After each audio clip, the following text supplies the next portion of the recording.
Clients అందరూ కూడా artificial intelligence, machine learning, లేకపోతే డేటాస్ డిఎస్ఏ కానివ్వండి, మ్యాథమెటికల్ మోడలింగ్ చేయడం కానీ రావాలి స్కిల్స్. ఆ స్కిల్స్ ఇప్పుడు ఉండట్లేదు, ఇప్పుడు ఉన్నటువంటి వేరు. అందు గురించి వీళ్ళు మాకు వద్దు అని చెప్పారు కాబట్టి తీస్తున్నాం. క్లయింట్ ప్రైవసీ అంటారండి దీన్ని.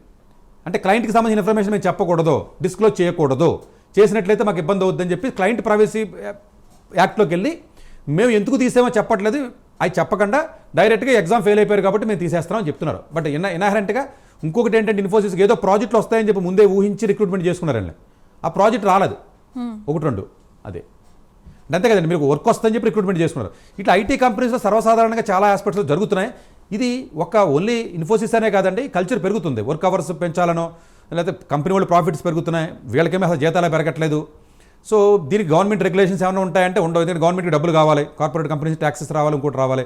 ప్రైవేట్ పర్ఫార్మెన్స్ ఏంటి, మా దాంట్లో మీరు ఇన్వాల్వ్ అయితే కుదరదని చెప్తారు.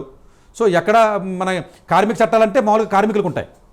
మీరు ఏదైనా ఫ్యాక్టరీస్లో కార్మికుల చట్టాలు ఉంటాయి, లేకపోతే అదేదో డిఫరెంట్గా మనం చూస్తాం. వీళ్ళకేం కార్మిక చట్టాలు ఏమి వర్తించవు, మామూలుగా పేపర్ మీద వర్తించవు. వీళ్ళ 6 రోజులు పనిచేసినా, 7 రోజులు పనిచేసినా, 12 గంటలు పనిచేసినా వర్తించవు.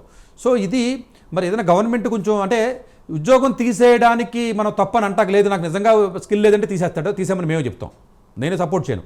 కానీ 700 మందికి ఒకేసారి మరి స్కిల్ లేదు అని మనం ఎట్లా అనుకుంటాం?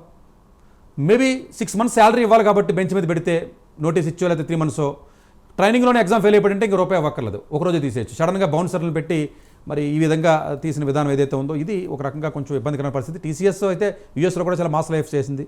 ఇంతకుముందు రీసెంట్గా Google manager level position 10% lay off చేసింది. 10% అంటే చిన్న నెంబర్ కాదు, గూగుల్ లాంటి కంపెనీ. వెరీ రీసెంట్గా మైక్రోసాఫ్ట్ లే ఆఫ్ చేసింది. అంటే ఏమవుతుందంటేనంటే జెడ్ అంటారండి. అంటే 1997 నుంచి 2012లో పుట్టిన వాళ్ళందరినీ జెడ్ అంటారు అన్నమాట. జనరేషన్ అనమాట, జనరేషన్ జెడ్.